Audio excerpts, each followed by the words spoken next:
Señor, enséñanos a orar, enséñanos a amar, para que se haga en mí tu voluntad. Te doy gracias porque has hecho demasiado, que por mí hasta tu sangre has derramado.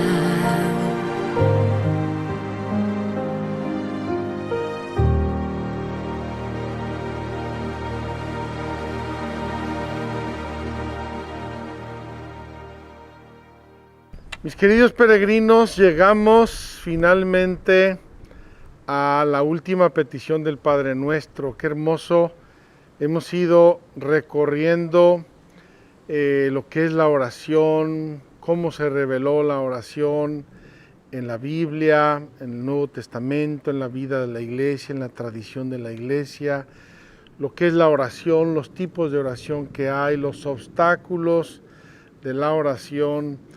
Y finalmente hemos ido recorriendo todo el Padre Nuestro, que es la oración que Jesús mismo nos enseñó.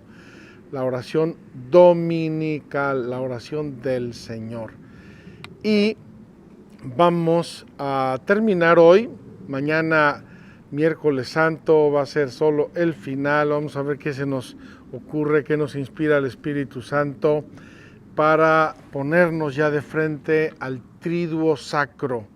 Termina mañana la Cuaresma y comienza jueves, viernes y sábado, domingo de resurrección, el triduo sacro, que yo espero que vivamos este año en un ambiente de profunda oración, es decir, de silencio, de sintonía con Dios, de obediencia en la fe, de contemplación, de reflexión, meditación, de súplica, etcétera, etcétera, etcétera. Todo lo que ya hemos venido diciendo. Estamos en el monasterio bizantino de Cursi. Este lugar donde ayer ya explicamos y leímos el Evangelio, Jesús libera al endemoniado de los demonios, manda a los demonios a los cerdos se ahogan. Siempre me ha quedado la curiosidad, después de que se ahogan los cerdos, ¿qué hacen los demonios? No lo sé. No sé si se mueren esos demonios o qué, pero bueno, siempre me ha quedado esa curiosidad. Estamos, pues, en un lugar evangélico, estamos en un lugar relativo a la vida de Jesús, importante, donde Él nos libera del demonio que nos tienta, que nos obstaculiza, como leímos ayer, que nos ata con cadenas y grillos, que nos hace dormir en sepulcro, nos hace vivir una vida de muerte. Eso quiere decir, nos hace vivir una vida de muerte espiritual, cuando vivimos en pecado mortal y cuando además amamos y disfrutamos el pecado, apartándonos así completamente de la ley de Dios. Estamos en un monasterio bizantino de un lugar santo. Quiero explicarles en dos palabras lo que para mí significan lugares como este. Miren, el cristianismo, en primer lugar, es fundado por Jesús. Viene el Espíritu Santo, lanza a los apóstoles, los llena de sus dones, empiezan a predicar, empieza a expandirse el cristianismo y se va a ir extendiendo el cristianismo contra viento y marea. Persecuciones, problemas, divisiones, problemas internos, problemas externos. El cristianismo va aumentando, va creciendo, hasta que finalmente conquista el mundo conocido de entonces, grosolanamente identificado con el Imperio Romano, conquista al Imperio Romano y el emperador Constantino lo único que hace es decretarlo ya religión oficial, porque ya es un hecho que el cristianismo se ha impuesto en la mayoría del imperio. Aquí pasa un tema interesante y providencial en la vida de la iglesia. ¿Qué es lo que pasa? Los cristianos están acostumbrados a la persecución, a la lucha, al heroísmo, al testimonio hasta la muerte. tenemos tantas actas de mártires, santos, pastores, gente normal, hombres, mujeres, jovencitas, Inés, Cecilia, bueno, tantos y tantos testimonios, y los que no conoceremos, miles o millones de hombres y mujeres que dan su vida por testimoniar a Cristo.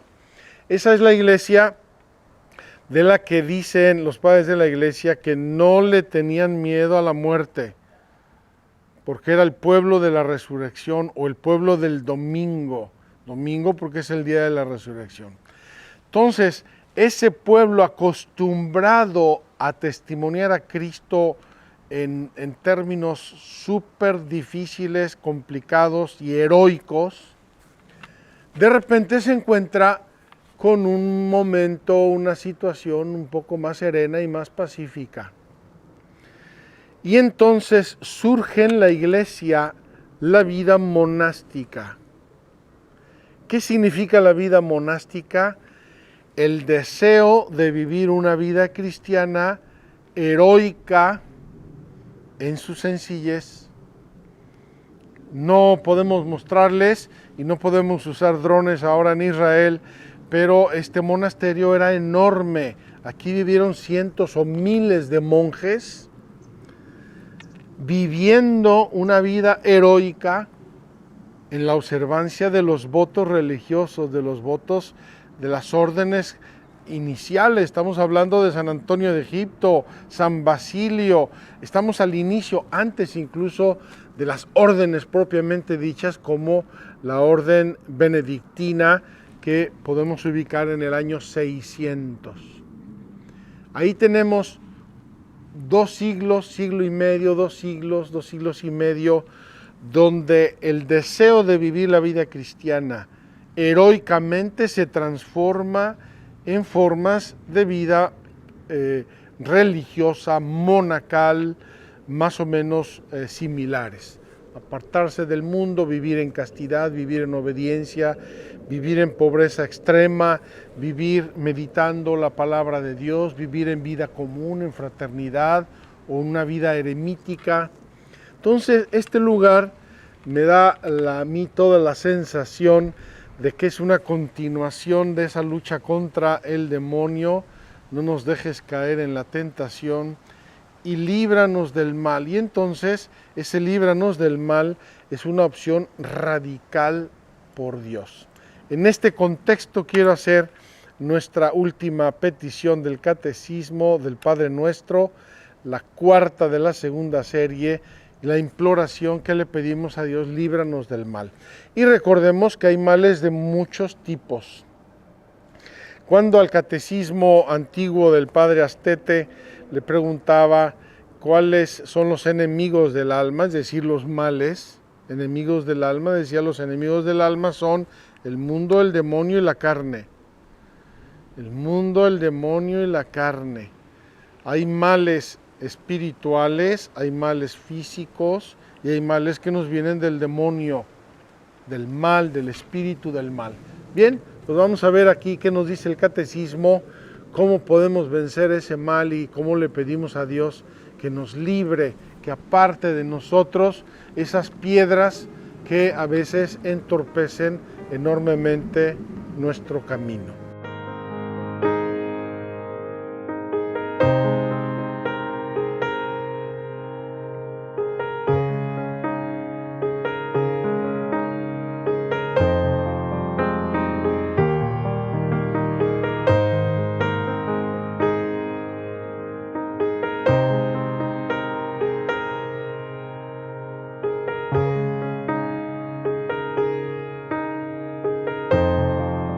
Mis queridos peregrinos, vamos ahora a ver qué nos dice el Catecismo sobre este y líbranos del mal, o líbranos de todo mal, como dice alguna otra versión, líbranos del mal. Ya dijimos lo que es el mal, lo que nos aparta de Dios, lo que nos duele, lo que nos lastima, lo que nos entorpece el camino, lo que nos desvía de nuestro fin. Todos esos son los males que pueden ser físicos, morales o espirituales. Pueden venir del demonio, del mundo o de la propia carne. Vamos a pedirle a Jesús que nos ilumine con el catecismo qué significa y líbranos del mal. La última petición a nuestro Padre está también contenida en la oración de Jesús. Cuando hablamos de la oración de Jesús nos referimos a la oración de la última cena, la oración sacerdotal, capítulo 17 de San Juan. No te pido que los retires del mundo, sino que los guardes del maligno. Jesús sabe lo que es el mundo, Jesús sabe los problemas y obstáculos que existen en el mundo, pero dice, no quiero que los saques de ahí, quiero que los libres del mal, Padre. Y entonces nos enseña y nos transforma eso en forma de petición en el Padre Nuestro. Esta petición concierne a cada uno individualmente, pero siempre quien ora es el nosotros, en comunión con toda la Iglesia y para la salvación de toda la familia humana. La oración del Señor no cesa de abrirnos a las dimensiones de la economía de la salvación. Nuestra interdependencia en el drama del pecado y de la muerte se vuelve solidaridad en el cuerpo de Cristo, en comunión con todos los santos. Entonces, en comunión con todos los santos, decimos, Señor, líbranos del mal, libra al mundo, libra a la sociedad, libra a nuestras familias, ayúdanos a superar y a vencer el mal que se interpone en la economía de la salvación, en el diseño total de salvación que es nuestro bien, nuestra salvación y nuestra santificación. En esta petición, dice el catecismo, el mal no es una abstracción, sino que designa una persona, Satanás, el maligno, el ángel que se opone a Dios, el ángel que se rebeló contra Dios, Lucifer. El diablo, diabolos del griego, es aquel que se atraviesa, que se interpone en el designio de Dios y su obra de salvación cumplida en Cristo. Diablo es el que mete un palo entre los rayos de la bicicleta. Yo lo llamo el saboteador. Ahí donde hay gracia de Dios, ahí donde hay amor de Dios, ahí donde hay un designio de Dios, ahí intenta el demonio sabotear la gracia. Yo recuerdo cuando era yo jovencito, un día fui jovencito, adolescente, recibí mi vocación, que fue una gracia muy grande, muy hermosa. El demonio intentó sabotearla. ¿Por qué? Cuando es una plantita así, le das un pisotón y se muere. Cuando es un tronco de metros de diámetro, la puedes tomar a puñetazos que no le haces nada. El saboteador de la gracia, el diablo, el que mete un palo entre los rayos de la bicicleta. Aquí luego el catecismo nos va a recordar algunos nombres con que es llamado el demonio en la Sagrada Escritura. Homicida desde el principio, homicida, el que mata a los hombres, mentiroso y padre de la mentira. Satanás, el seductor del mundo entero, es aquel por medio del cual el pecado y la muerte entraron en el mundo y cuya definitiva derrota toda la creación entera y por cuya definitiva derrota toda la creación entera será liberada del pecado y de la muerte. Hay una pugna y la derrota del demonio será la liberación definitiva de toda la creación. Sabemos que todo el que ha nacido de Dios no peca, sino que el engendrado de Dios le guarda y el maligno no llega a tocarle. Sabemos que somos de Dios y que el mundo entero yace en poder del maligno. Aquí cita el catecismo las cartas de San Juan en las que habla con mucha claridad de la acción del maligno en el mundo. Nos cita el Catecismo una frase de San Ambrosio, preciosa, y precisamente hablando de los sacramentos, quizá hablando del bautismo. El Señor que ha borrado vuestro pecado y perdonado vuestras faltas, también os protege y os guarda contra las astucias del diablo que os combate para que el enemigo, que tiene la costumbre de engendrar la falta, no os sorprenda. Quien confía en Dios, no tema al demonio.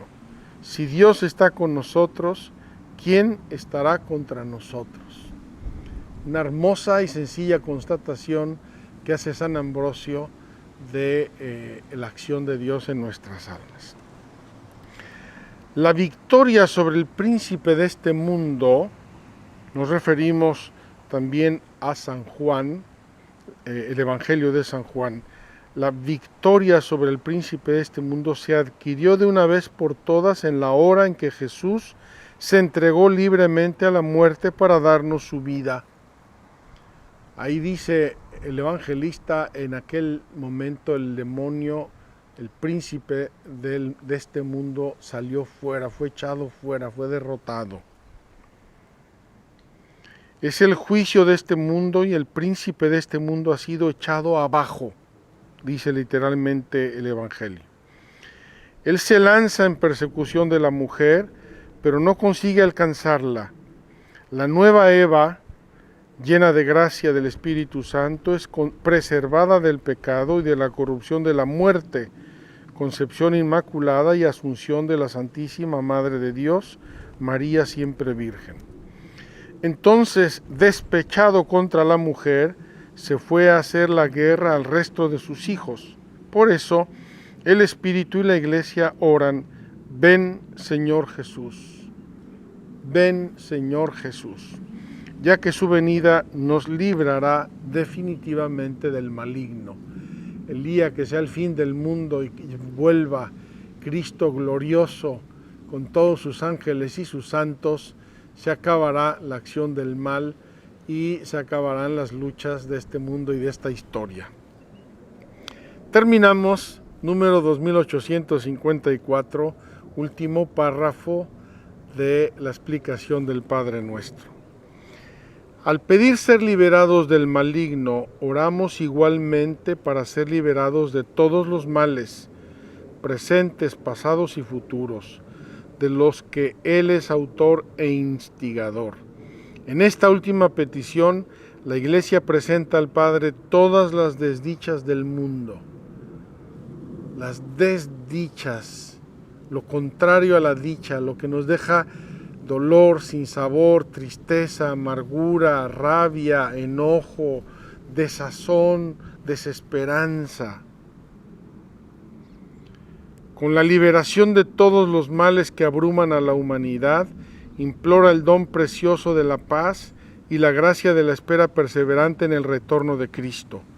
Orando así, anticipa en la humildad de la fe la recapitulación de todos y de todo en aquel que tiene las llaves de la muerte y del Hades, el dueño de todo, aquel que es, que era y que ha de venir.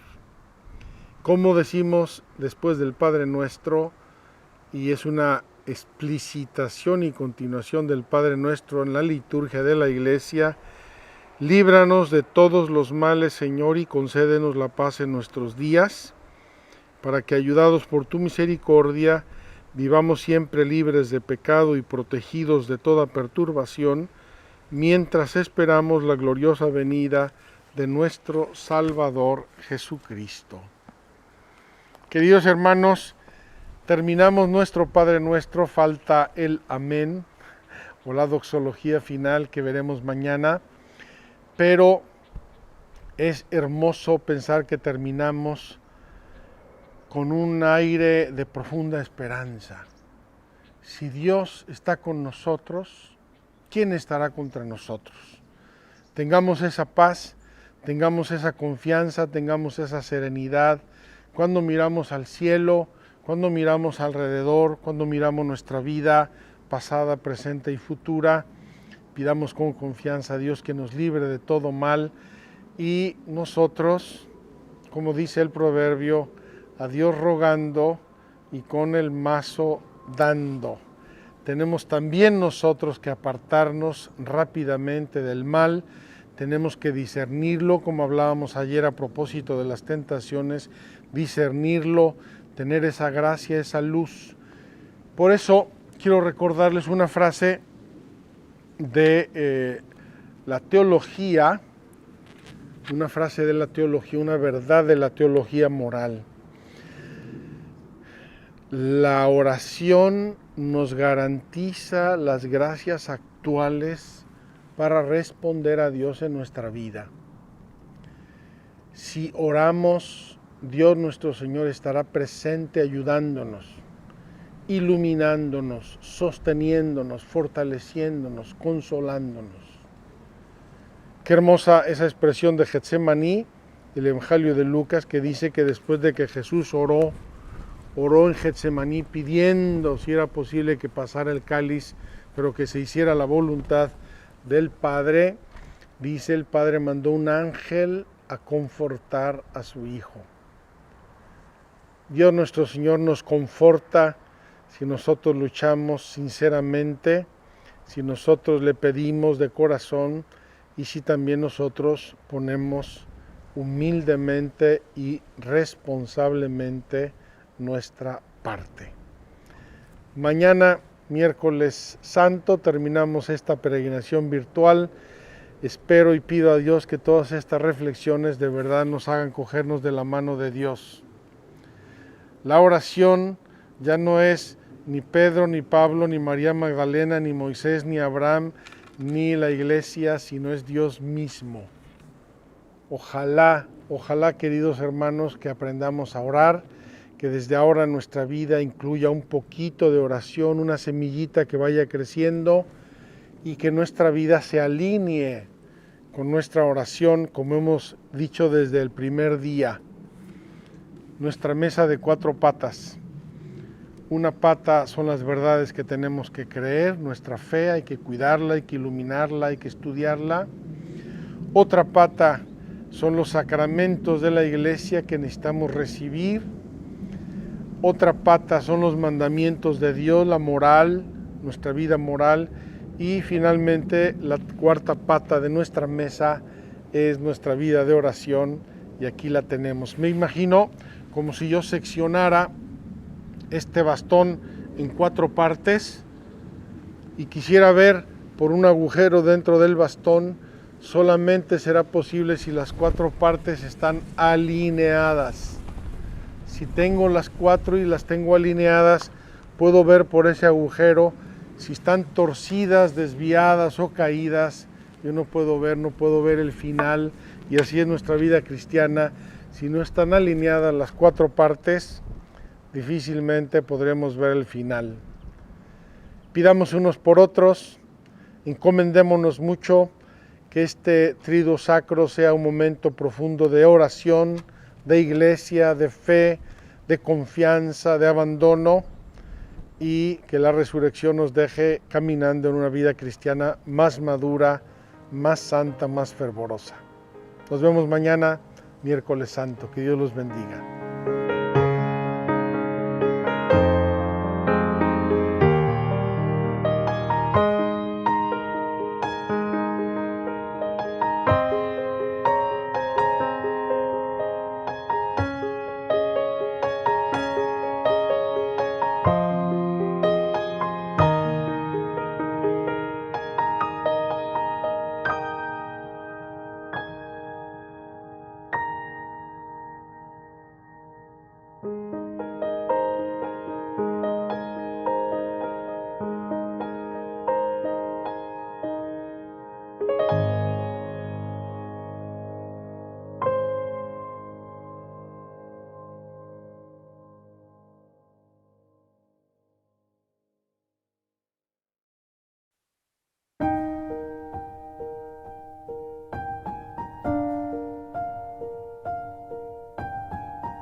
doblando mis rodillas a tus pies. Estarías cuando te necesitara. Me contó de aquella paz en tu presencia que nos encuentra cuando estamos en tu ausencia. Alguien me dijo que no importa si es la noche o la mañana, que no hay hora para acercarme a ti. Para oírte no hace falta complicarlo, solo abrir mi corazón hasta escucharlo. Señor, enséñanos a orar, enséñanos a amar, Para que se haga en mí tu voluntad. te doy gracias porque has hecho demasiado. Que por mí hasta tu sangre has derramado. Señor, enséñanos a orar, enséñanos a amar y que se haga en mí tu voluntad. Te suplico tu perdón si te he ofendido. Haz que para siempre sea mi corazón como el de un niño.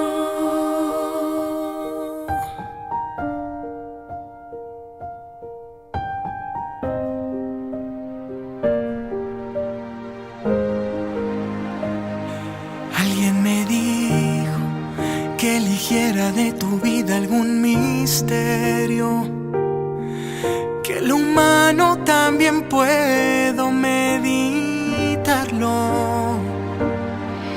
Imaginarte cuando tú estabas jugando,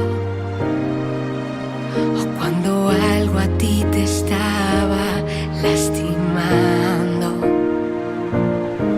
Señor, enséñanos a orar, enséñanos a amar, para que se haga en mí tu voluntad.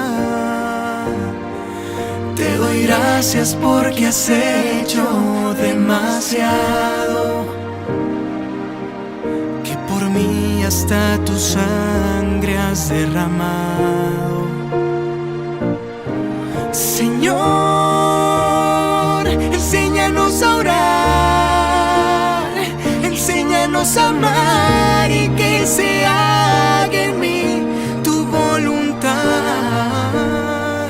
Te suplico tu perdón si te he ofendido.